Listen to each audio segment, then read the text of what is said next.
आप देख रहे हैं यंग बाइट्स, मैं हूं आपके साथ पूजा ठाकुर। आज हमारे साथ बातचीत के लिए जुड़ने जा रहे हैं जम्मू कश्मीर ट्रैक्टर यूनियन के चेयरमैन मोहम्मद आरिफी। सबसे पहले आपका बहुत बहुत स्वागत है जी। आरिफ, जिस तरह से आपकी काफ़ी समय से समस्या आपके रोज़गार को लेकर आ रही है, आपने हमसे संपर्क करने की कोशिश की और आज आप अपनी बात जो सरकार तक पहुंचाना चाहते हैं। सबसे पहले यही जानना चाहेंगे कि आखिर किस तरह की समस्याओं का सामना आपको डेली रूटीन में आपको करना पड़ता है। जी, बहुत बहुत आपके चैनल का शुक्रिया और आपका भी हमारे इस जो आवाज़ है पब्लिक तक पहुंचा रहे हैं। तो जैसे कि आप सबको पता ही है, जम्मू कश्मीर के जो सरकार है, केंद्र सरकार ने जम्मू कश्मीर को, ज़्यादा खासकर जम्मू के लोगों को सड़कों पर लाकर खड़ा कर दिया। रोज़ इधर मुजरा हो रहा आपके सामने। जे कोई हम जम्मू कश्मीर के मालिक हैं, कोई हम बाहर से नहीं आए हुए हैं। तो जो हमारा सबसे शुरुआत हुई थी, ये माइनिंग से लेके शुरुआत हुई थी 2016 में। इसको लेके हमारा जो रोज़गार था जो सरकार ने छीन लिया गया। हमें नहीं पता इसके पीछे क्या वजूहत थी रही, तो लेकिन उनके पास हम जाते हैं, वो वजूहत और बताते हैं, लेकिन जो रियलिटी है ग्राउंड पे वो और है।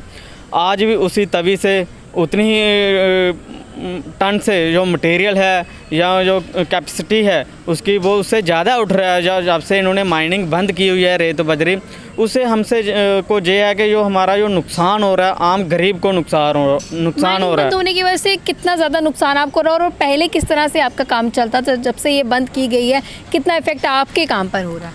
देखिए, 2016 से हम बहुत अच्छा, हमारा घर परिवार चल रहा था, हमारा भी दिहाड़ी अच्छी लग रही थी, सब सिस्टम अच्छी तरह चल रहा था। पता नहीं किसकी बुरी नज़र लगी, जहाँ किन शैतान लोगों ने इसके ऊपर बैन लगा दिया। उनकी वजह से आज जम्मू की गरीब युवाओं को, गरीब जनता को, इससे तो एक तो मटेरियल महंगा मिल रहा है, एक जो हमारा रोज़गार छीना गया है। क्योंकि बाहर के प्रदेशों से आने वाले भी जो गरीब मजदूर थे, इसमें तवी में या नदी नालों में काम करते थे, तो अपना पेट पालते थे। लेकिन उन्होंने बैन लगा के इससे पता नहीं क्या फ़ायदा हो रहा है। इसका तो हमें कोई फ़ायदा नज़र नहीं आ रहा है, क्योंकि उल्टा नुकसान हुआ है हमें।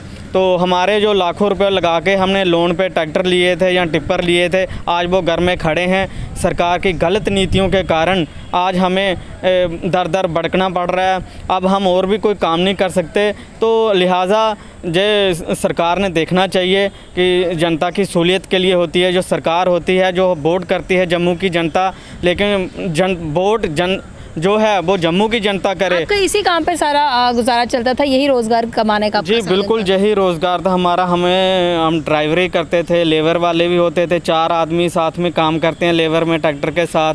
अब एडमिनिस्ट्रेशन बोलता है जो ट्रैक्टर है जी एग्रीकल्चर के लिए। अब कोई भी बिजनेसमैन या कोई भी बैंक से लोन लेके वो 1 महीना लगाकर तो वो घर में तो खड़ा नहीं ना कर सकता। उसकी बाद में EMI या उसकी किस्तें कहाँ से भरेंगे हम? तो अभी किस तरह से गुजारा आप कर रहे हैं? देखिए, अब तो हम ऐसे दर बदर बढ़ कर रहे हैं, कभी उधर कभी उधर। हम मालिक होते थे हम किसी वक्त, आज हमें भटकना पड़ रहा। आज हमें जम्मू कश्मीर सरकार ने नौकर बना के रख दिया हुआ। नौकर बनाना चाहते हैं जे हमें, लेकिन हम नौकर नहीं बनना चाहते। हम जैसे जम्मू कश्मीर के मालिक थे वैसे ही बने रहेंगे। अपील क्या रहेगी, क्या रिक्वेस्ट आप करते हैं जम्मू कश्मीर सरकार से?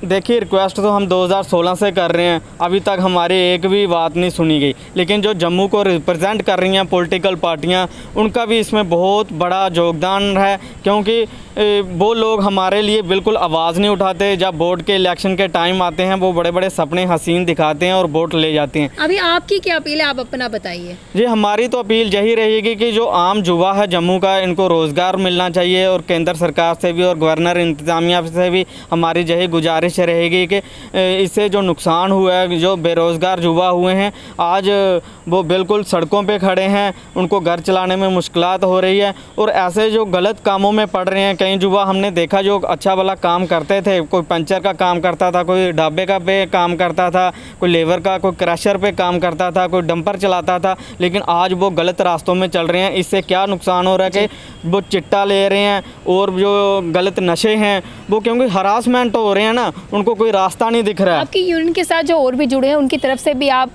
क्या एक मैसेज जो है सरकार तक पहुंचाने की कोशिश? देखिए, मैसेज हमारा यही रहेगा, इसको जल्दी से जल्दी ओपन किया जाए। माइनिंग जैसे ये बोल रहे हैं कि टेंडरिंग के नाम पर बहुत बड़ा ये स्कैम है। माइनिंग डिपार्टमेंट बोलता है कि हम जो है टेंडरिंग करेंगे। एक तो माइनिंग डिपार्टमेंट बोलता है कि जब कोई ट्रैक्टर वाला जाता है मटीरियल लेके रेत बजरी, तो उसको चलान कर दिया जाता है लाख रुपया। तो लेकिन आप क्रशर पे जाइए, जाइए या डंपर वालों से पूछिए, उनको वो अपना जो है माइनिंग डिपार्टमेंट एक पर्ची देता है कि आप जो इसकी परमिशन देता है। माइनिंग डिपार्टमेंट ने एक घिनौना खेल खेला हमारे लोगों के साथ। BRO, सेम पार्क और 3-4 जो एजेंसीज है, जैसे रिंग रोड वालों का है या और भी जो प्रोजेक्ट बड़े बड़े चल रहे हैं केंद्र सरकार के, बाहर से आए हुए लोगों को उनको इन्होंने स्पेशल लेटर दिए हुए हैं, स्पेशल परमिशन लिख के दिए। लेकिन जो जम्मू के युवा हैं या जम्मू के बेरोज़गार लोग हैं, उनके लिए बैन है जी। उनके लिए आप चाहते हैं कि माइनिंग खोल दी जाए? बिल्कुल खुलनी चाहिए। तो मोहम्मद आरिफ हमारे साथ जुड़े थे, जो जम्मू कश्मीर ट्रैक्टर यूनियन के प्रेसिडेंट हैं। इनका ये कहना है कि इनके रोज़गार पर काफ़ी ज़्यादा इफेक्ट पड़ा है माइनिंग ना होने की वजह से। इन्होंने साफ तौर से सरकार से अपील की है कि माइनिंग को जल्द से जल्द खोल दिया जाए ताकि ये भी अपना रोज़गार चला सके। अगली वीडियो का फिर मैं हाजिर होंगी, तब तक आप देखते रहिए यंग बाइट्स। पर जर्नलिस्ट राजीव गुप्ता के साथ मैं पूजा ठाकुर, यंग बाइट्स जम्मू।